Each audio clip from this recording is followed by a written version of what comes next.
Hey Ben, I was thinking we should start a web series called POV, for Point of View, where we talk about movies. Well, that's just dumb. So last time we met, we said that today I would bring 3 of my favorite movies to talk about, and you'd bring 3 of your favorite movies to talk about. Yeah. And of course, these are movies that we've watched numerous times and we love to watch over and over, and that's why we picked them. What's your first favorite movie? First Wait, one? are these in like an order of like 3, 2, 1, or are they just like our 3, like in no order? Just In like, no order. Okay. The 3 of my favorite movies. Okay. So I think I'll start with The Shining. Okay, here we go. Because here we go. This is going to be the whole video. Yeah. We've talked about this movie a lot, Yeah, I know. and a lot of times you're like, I don't know, Clark, that just sounds like you're like chasing shadows and, and imagining stuff. And a lot of people Yeah, like that documentary. Yeah, like Room 237. Yeah. For those of you who haven't seen Room 237, that's in. Don't watch it. First time I saw it, I was like, oh, I love this documentary because it's about this movie that I love, and all these people have all these different theories. And then I told you to watch it, and you're like, Clark, that was like the worst documentary I've ever seen. I never finished it. Yeah, you didn't even bother to finish it.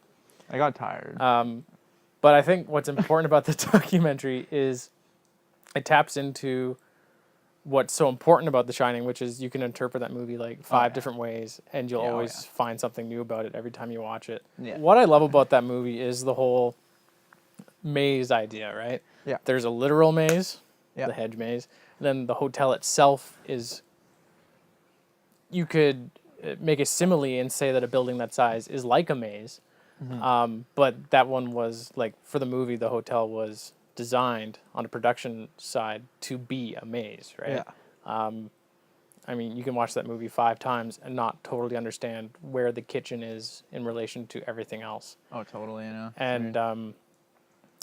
And that kind of ties into maybe Kubrick was trying to do like the whole psychological thing that like these people are mentally trapped in a maze. Yeah. Like, How old were you when you first seen The Shining? I was 12 or 13.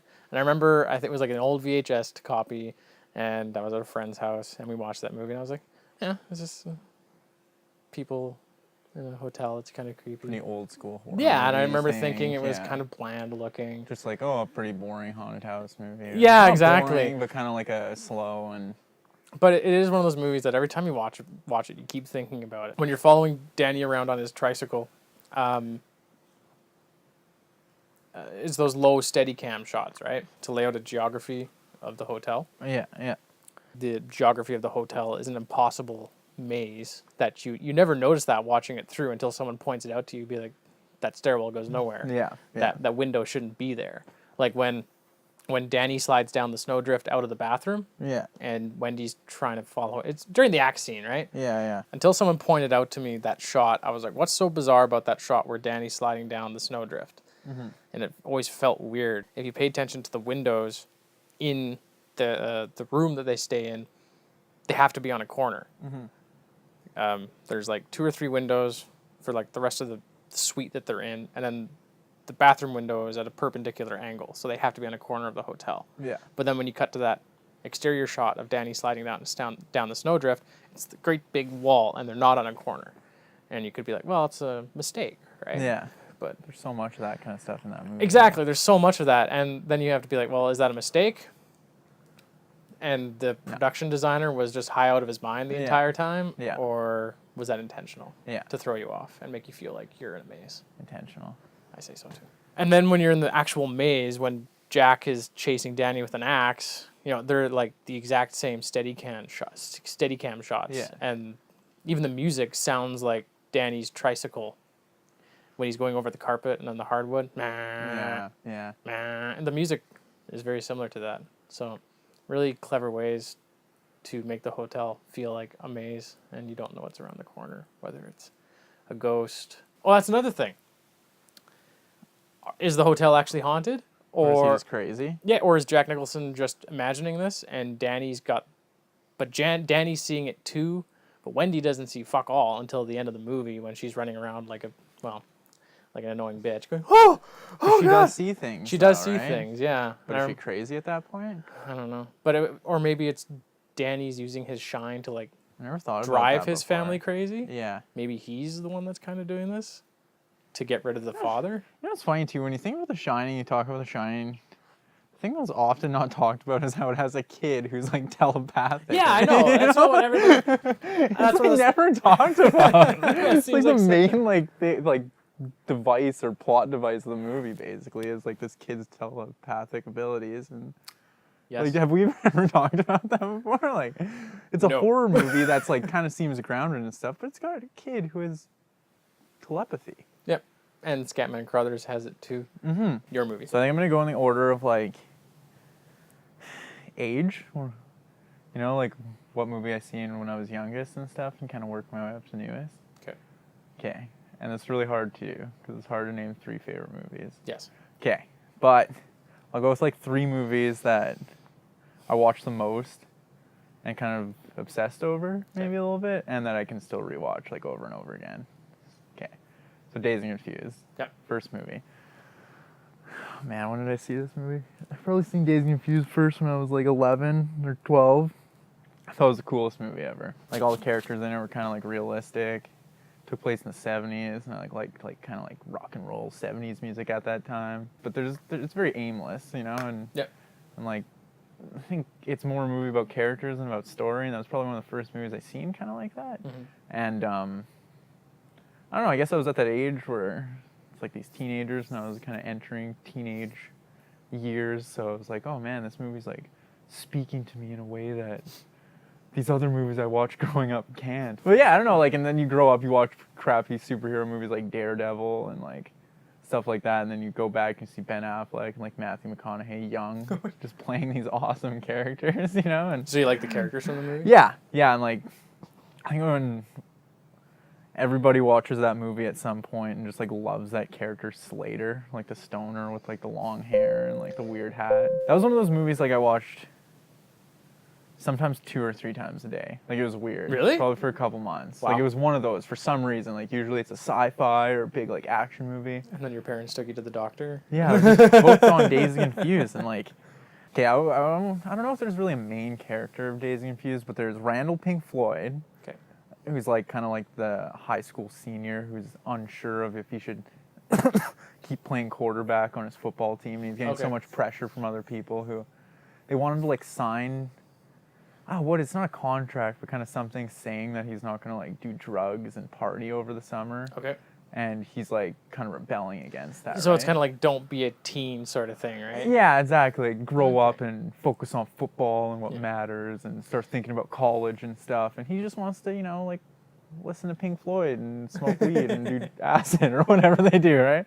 But then there's the other character, what is it, Mitch Kramer, who's like the freshman, you know, and it kind of deals with the whole hazing thing. And like, I wasn't around in the 70s, but I've heard that the 70s had like the worst hazing. And yeah, because like the movie shows it. that movie has like a ton of iconic sequences, right? Like the hazing, Ben Affleck chasing someone around with a paddle. Yeah. He's like the high school senior guy who should have graduated last year, but he basically like purposefully, I don't know, they kind of say it as a joke, he purposefully screwed up graduating so that he could do the whole hazing thing again, because that's how big of a loser he is.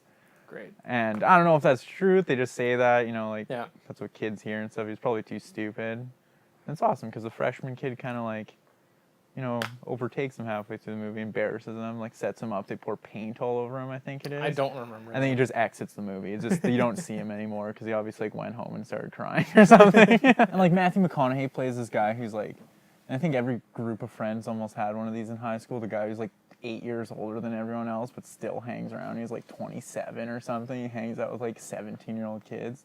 And he like plays that character, and he always like, everyone looks up to him, thinks he's like the coolest person, but like us as a viewer, we're like, wow, this guy's just a loser. He's a fucking loser, you know?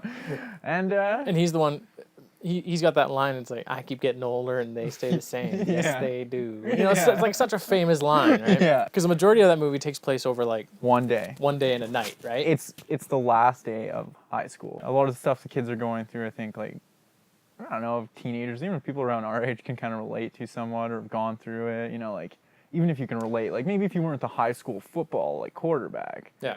But I'm sure everyone comes to that point in their life where like people want them to do something else and they don't really want to, or, you know. Yeah, and I think, and Richard Linklater, like the guy who directed it, he doesn't get enough credit for like how real his characters are in most of this movie. It's just a movie that I can rewatch like over and over again. It doesn't really ever lose its value. And great soundtrack too. Good old music. I don't love like old rock music, but it's pretty fucking Good soundtrack? sweet. Good fucking soundtrack. Yeah. Okay, now let's get nerdy here. What's your next movie? Let's get nerdy. Okay, so number 2 for me was James Cameron's Aliens. Oh shit. Oh shit. Oh shit. Oh shit. Another movie when like the first time I ever saw it was probably I was 12 years old. But now I watch that movie because it's still an awesome sci-fi action film. Yeah. I love the futuristic world that James Cameron created in that movie. He did a great job of taking the character of Ripley and finding an interesting start for her again. And even though she won in the first movie, she beat the alien, she comes back to Earth 57 years later, right? And her daughter's dead, which was clearly made up by him because she never mentioned even having a daughter in the first movie. And and they take away her job because there's no evidence to show that she destroyed the Star Cruiser with a good reason. They never really add anything like cheesy or like out of place to her character that would like when you rewatch the first Alien would make you think like different of her, you know what I mean? Yeah, Like that true. happens a lot in movies. Where they bring back a character and they like, try to give them too much backstory that contradicts exactly. the earlier films. Yeah. She takes on the role of like the badass bitch mother very slowly. And that's what her arc is becoming a mother for Newt and becoming and defeating the xenomorphs again. And of course, what's the final xenomorph she kills? It's the queen mother of them all, right? Yeah. So and Sigourney Weaver wanted to bang those aliens. yeah, I know, that's great. Like she said to James Cameron, I want to have sex with the xenomorph, and he was like, no. Yeah, like, that's just weird. Like and that's why it was Alien 4? Resurrection. Yeah. Resurrection. She definitely. there's an alien orgy if I remember correctly. Yeah, she's loving it. She's loving it. She's like, I'll do Avatar, but like I want to have more alien orgies. I'll have sex with the xenomorph in this movie again. And James like, no, xenomorphs. So. Yeah. Character arcs. Let me go back to character arcs. Yeah. Okay, I love Ripley's character arc. She starts off that movie with basically no job, dead daughter, and she's terrorized by nightmares of the xenomorphs. Yeah, right? she has like post-traumatic stress disorder. Ripley completes her arc when Newt calls her mommy.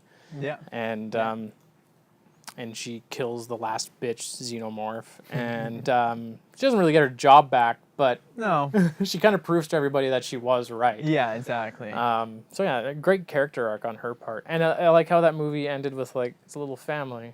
Michael Biehn, Hicks, Ripley, and Newt. Yeah. And then David Fincher's like, fuck that. Yeah. It's so true. Like, I also really appreciate how that movie was a very low budget sci-fi film for its time. I think they spent more on the advertising budget than the film got. Huh. But you wouldn't guess that watching it. No. Man, what's awesome about Aliens, because obviously this would be in my top like 5 or 10. Could have been in my top 3. One of those movies. Yeah. Okay, like Alien is completely different. Everyone knows Aliens is sweet because it's this big action movie. But like, you know, if you're following like one big storyline from like this big world, you know, like the first one might be this like small space like horror kind of thing. Like with one alien happens, and they go to this planet, and then there's like all these aliens, and they have guns, and with the military. So it makes sense. And like progresses from the first movie. You know, it's like. Yeah. It makes sense. It's like it almost makes it more real that way. Like he took the backstory and some of the side story. I'm not sure if that's a proper term or not of the first Alien movie, like the whole Weyland-Yutani thing, and he went with it in the right direction. Yeah, he didn't like be like I don't care about that. Yeah, or take it in a totally different direction. He went with it. He built on it in the right way. Yeah. So it all Alien and Aliens mesh very well, even though one's a they're completely different movies. Like a monster, almost a haunted house movie in space. Yeah. And then Aliens is a sci-fi action movie. Yeah. Yeah, one of the best scenes for sure when they have like the turrets, the automatic turrets set up. outside and they're just watching like a little monitor or Yeah. whatever. And You it's just see the hear little bar, beeping. the Oh, ammo bar, count. Yeah, the ammo bar. The ammo counter going down. Yeah. And Michael Bean's being like, he's counting it down and he's sweating. And Yeah, it's just so intense. You Yeah. don't really see you much. I think you see some muzzle flashes, and you might see a few shots of like xenomorphs splattering apart. Yeah, but I like- think there's like 2. Yeah, there's not much that, or just like a front view of like the turret shooting Yeah. or something. Yeah, and Newt has that great line. Mostly. They mostly come out at night. Mostly. Mostly. So what's your second film? Second favorite movie? Okay, I'm totally ditching the whole. I'm starting with like the oldest because this is the newest movie. That's one of my favorites. Yeah. If someone asked me like, what's your one favorite movie, I might go with this one, and that is Neil Blomkamp's District 9. Oh man. Okay, I've probably seen this. When did it come out? 2009. So like 5 years ago. Yeah. So I would have been 18 or 19 when I seen that movie. Right, a couple years out of high school, a couple years into film school, I think. Yep. And I was just waiting for like a sci-fi movie to come out that was like Custom made for you. made for me. You know, like I love science fiction movies, and I wanted something that was like crazy good action. I want something that kind of makes you think. You know, I don't want to think too hard. But no, I'm just kidding. Classic Ben line. Yeah, I don't want to be thinking too much, but no, I definitely so kind of pumped for this movie. It had Peter Jackson's name on it. I left with my pants wet from jizzing so much. You had to throw out those jeans. Yeah, I did. I really had to. Like, no. Or I did keep you them- frame them? I did. I framed them. You framed and them, I yeah. had like the movie ticket like in the same frame. But no, Stuck to your pants. so just a movie. I don't think it doesn't treat you like an idiot, Nope. which I like. Like technically, like especially around that time, it was everything I loved. Like gritty realism, you know, like shaky cam, but not too much shaky cam. And I never seen a movie that had this like seamless way of like intercutting like what's supposed to be this like documentary real footage to just like classic cinema. Because yeah, it does transition from a documentary style movie into a Like a classic, just like cinema, like classic, you know. Still cameras gritty don't and cameras don't stuff, exist. but- The fourth wall is up now. Yeah, exactly. Yeah, talking about characters, like when we first see that movie, like you don't really like Wickus Vandermeer. No, you think he's a bit of a slimy weasel or something. Yeah, like a that. selfish dweeb. I Yeah. never use that word, but like when you see him, he's just such a little fucking dweeb. Yep. Not that smart either. And yeah, but then by the end of the movie, he's fucking this crazy badass strapped into a mech suit, like exploding people all over the place. And making like selfless decisions. Yeah, exactly. So he goes from one of the most selfish characters to one of the most selfless characters in like 2 hours. But yeah, $30 million movie, special effects of like a $200 million movie, I would say. Yeah. It just looks amazing. Yeah, Weta really, I don't want to say they outdid themselves, but they did an excellent job with a low Yeah, budget and most movie. of it was that Vancouver special effects Right. company. And that was the first big, like, that was the first like feature movie they did. And like those aliens look like quite real. And Yeah. that guy grew up in Johannesburg, South Johannesburg, Africa. Seen a lot of like this racism and stuff. Yeah. And they moved to Canada at a young age and got away from all that. So I think coming to Canada, you kind of realize how fucking insane the racism is over there. Yeah. And he was around during the apartheid and stuff. You know, sci-fi can be such a good vehicle of the genre to work any metaphor Yeah. through, right? And he did a great job Yeah. of taking, you know, a lot of people think space, you know, mothership coming to Earth, and they think invasion. Yeah. And this one's like, no, it just broke down, and they needed to find a planet Yeah. to land on. And all this happened 30 years ago. This Yeah. is 30 years after. And it took yeah. them so long just to figure out what's going on in there, and basically their living conditions were shit, and there's dead people, like dead aliens everywhere. They were and- sick. Yeah, they were, Yeah, they like- were sick because yeah. they've been trapped in there for so long. Right? Yeah. And I thought it was just a great job to set up this new, directly like on the level as a species, but this new race that kind of got. Almost like swept under the rug kind of thing. you Yeah, know? I mean, and also, they didn't get dealt the best hand, so then what did they do? They're just like, well, let's put together these slums for them to live Yeah. in, and we'll just sweep them under the rug, like Yeah. you said, right? Yeah, and like it's cool because it's big, not a big budget movie, it's a big action movie kind of that takes place in Johannesburg, and they even mention how like the eyes of the world are on them to do like the right thing and Yeah. stuff, and they're not really doing the right thing, but I guess they're handling. They're in a doing the way good that- enough thing. Yeah, right? exactly. Yeah. Which isn't good enough, right? And that's what the point of the movie is. Yeah, it's a movie too. It's not like Game of Thrones or Lord of the Rings where you have like all these novels to build a world around. It's just this 2-hour movie, but you have this sense that like there's some serious world building. Yeah, he did a really good job with that. Yeah, like if you were asking that guy about things that happened like 20 years before the movie, he'd probably be able to answer it, you know. And finally, last but not least, probably the coolest action I've ever seen in a movie. Like You love those meat clouds. those meat clouds, man. So do I. I remember Yeah. first time in that movie theater, that was like a jaw-dropping moment when it was like the first meat cloud happened. It was Yeah. like, Like all these, everybody's like, oh. yeah, all these alien weapons, like all these alien weapons, and they all do different things, but they're all so violent. Yeah. And yeah, you're just not expecting. He shoots his gun, and the person explodes. Practically vaporizes. Yeah, and then you have like different groups of like villains or antagonists like after the main character. You have like the government, and obviously they want to use him, and because he can fire the weapons after he's turning into an alien. That was probably the scene that sold me on how good that movie was when they're testing the weapons out with Vicus, because he's like the first human prawn hybrid. Yeah, it's just, and then you have like the Nigerians after him too, because they're into the whole. Oh yeah. There's so much going on in that movie when you actually like think about it. You have like these Nigerians who are into like witchcraft, so they're after him, like thinking that.